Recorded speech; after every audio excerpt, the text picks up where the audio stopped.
Assalamualaikum warahmatullahi wabarakatuh. Baiklah, perkenalkan nama saya Amanda Putri, NIM 2014020079. Saya dari kelas PBAD, dosen pembimbing Wahyu Lilius Zen SEMPD, mata kuliah Administrasi Pendidikan. Baiklah, saya di sini akan menjelaskan tentang administrasi keuangan sekolah. Apa sih yang dimaksud dengan administrasi keuangan sekolah? Pertama, pengertian administrasi keuangan sekolah.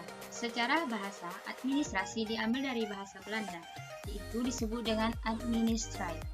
Yang kedua, administrasi keuangan sekolah adalah suatu proses pencatatan dan pengendalian keuangan milik sekolah yang dilaksanakan secara bertanggung jawab, jujur, terbuka, tertib, cermat, efektif, dan efisien, sehingga terarah pada pencapaian tujuan sekolah secara optimal.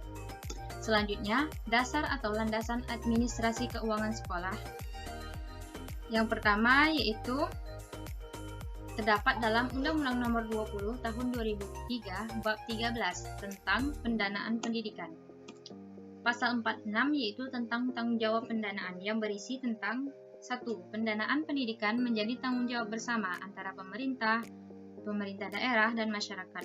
Yang kedua, pemerintah dan pemerintah daerah bertanggung jawab menyediakan anggaran pendidikan sebagaimana diatur dalam Pasal 31 Ayat 4 UUD 1945. Yang ketiga yaitu ketentuan mengenai tanggung jawab pendanaan pendidikan sebagaimana dimaksud dalam Ayat 1 dan Ayat 2 diatur lebih lanjut dengan peraturan pemerintah.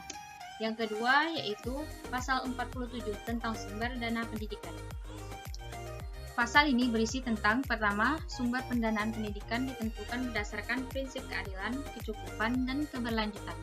Yang kedua, pemerintah daerah, dan masyarakat mengerahkan sumber daya yang ada sesuai dengan peraturan perundang-undangan yang berlaku. Yang ketiga, ketentuan mengenai sumber pendanaan pendidikan sebagaimana yang dimaksud dalam Ayat 1 dan Ayat 2 diatur lebih lanjut dalam peraturan pemerintah.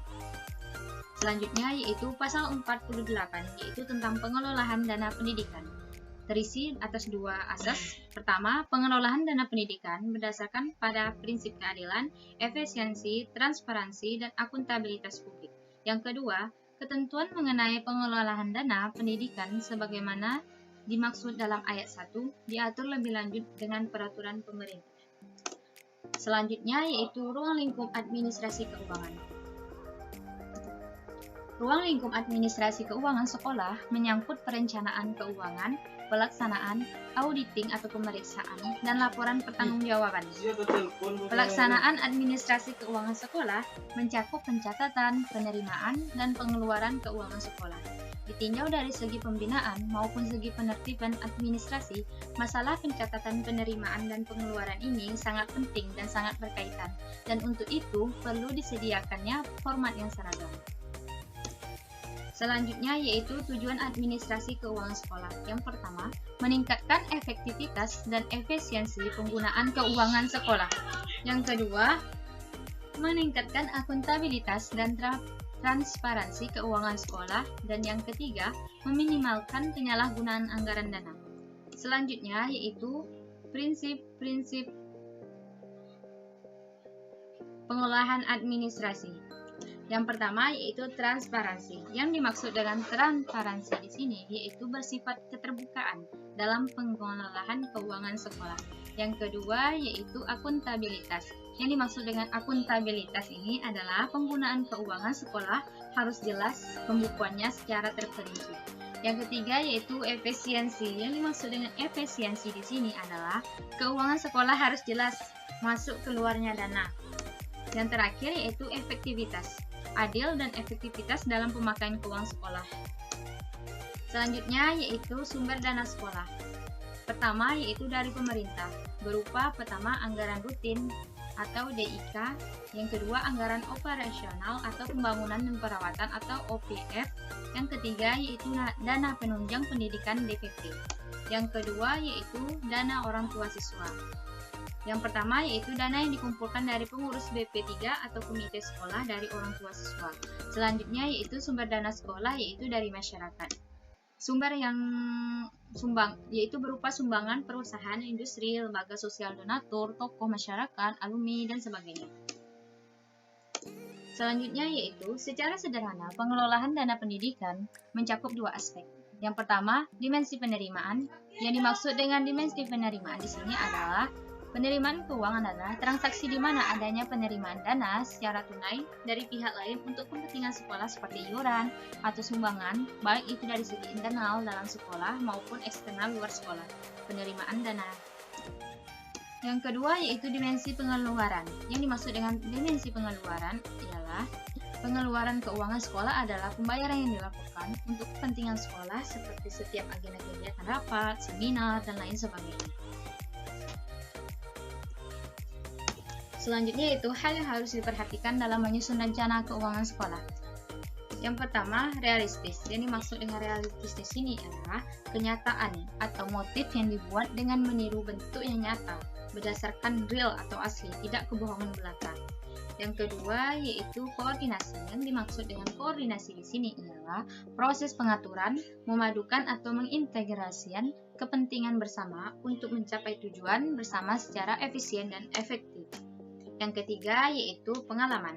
Yang dimaksud dengan pengalaman ini adalah memungkinkan seorang menjadi tahu dan hasil tahu ini kemudian disebut dengan pengetahuan.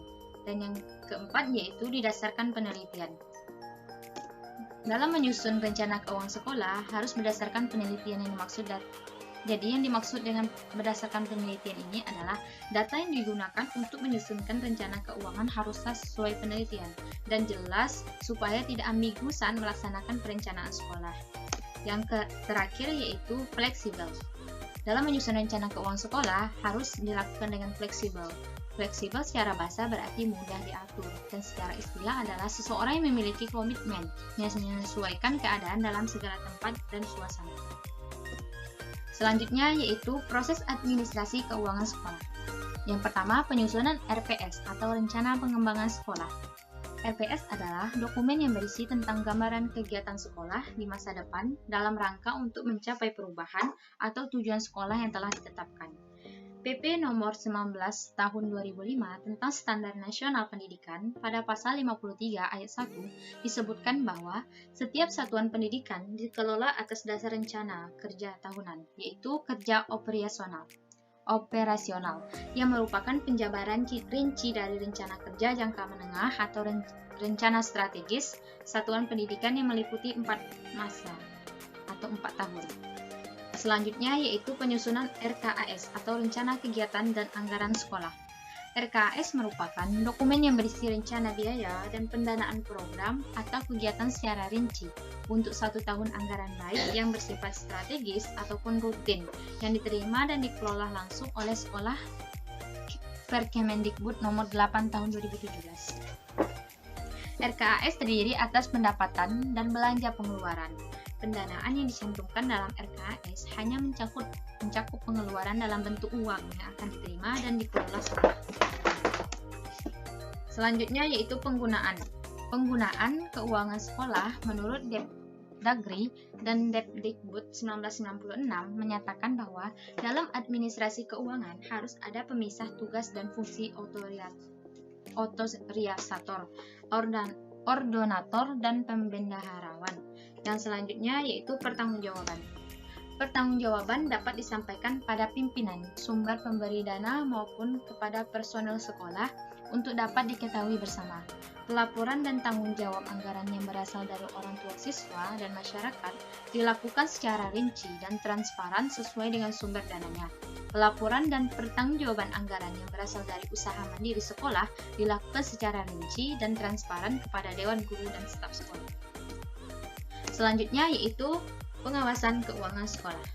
Yang dimaksud dengan pengawasan keuangan sekolah adalah suatu proses pengawasan keuangan sekolah, kegiatan yang bertujuan untuk mengurangi atau menghindari masalah yang berhubungan dengan penyalahgunaan wewenang atau penyelewengan. Yang pertama, pengawasan melekat, pengawasan yang dilakukan oleh Dinas Pendidikan Kabupaten atau Kota kepada sekolah. Yang kedua, pengawasan fungsional, yaitu pengawasan yang dilakukan oleh Badan Pengawas Keuangan dan Pembangunan, Inspektorat Jenderal Depdiknas, serta Badan Pengawas. Yang ketiga, yaitu pemeriksaan keuangan oleh Badan Pemeriksa Keuangan, dan yang keempat, yaitu pengawasan masyarakat. Selanjutnya, yaitu Pemeriksaan. Apa yang dimaksud dengan pemeriksaan? Pemeriksaan keuangan adalah rangkaian perbuatan penelitian atas penggunaan faktor dalam proses administrasi, sebagaimana ditetapkan dalam jumlah anggaran untuk menjamin penggunaan faktor uang tersebut sah dan efisien. Selanjutnya, laporan. Apa yang Anda ketahui tentang laporan?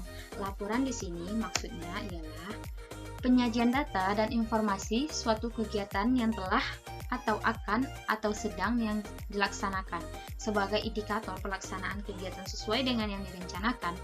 Laporan semua kegiatan yang dilakukan dalam rangka pelaksanaan tugas pengelolaan keuangan di sekolah harus dilaporkan dengan menggunakan tata cara yang ditetapkan oleh format laporan. Keuangan sekolah merupakan daftar semua jenis penerimaan dan pengeluaran uang, atau yang disamakan dengan uang yang disampaikan kepada atasan. Selanjutnya yaitu peran guru dalam administrasi sekolah. Yang pertama, membuat file keuangan sesuai dengan dana pembangunan sekolah. Kedua yaitu membuat laporan data, usulan pembayaran gaji, rapel ke pemerintahan kota. Dan yang ketiga yaitu membuat pembukuan penerimaan dan penggunaan dana pembangunan. Dan yang keempat yaitu membuat laporan dana pembangunan pada akhir tahun anggaran. Yang kelima yaitu membuat laporan rencana anggaran pendapatan bantuan sekolah atau RAPBS. Yang keenam yaitu membuat laporan tribulan dana bantuan operasional sekolah atau dana BOS. Selanjutnya yang terakhir yaitu menyetorkan pajak PPN dan PPH dan membagikan gaji atau rapel. Alhamdulillah selesai sudah presentasi dari kelompok saya. Terima kasih atas perhatiannya. Semoga dengan presentasi yang saya sampaikan ini bisa bermanfaat bagi Bapak, Ibu, Saudara, dan Saudari sekalian dan dapat mempraktekkan serta menyebarluaskan ilmu yang kita miliki tentang administrasi keuangan. Terima kasih. Assalamualaikum warahmatullahi wabarakatuh.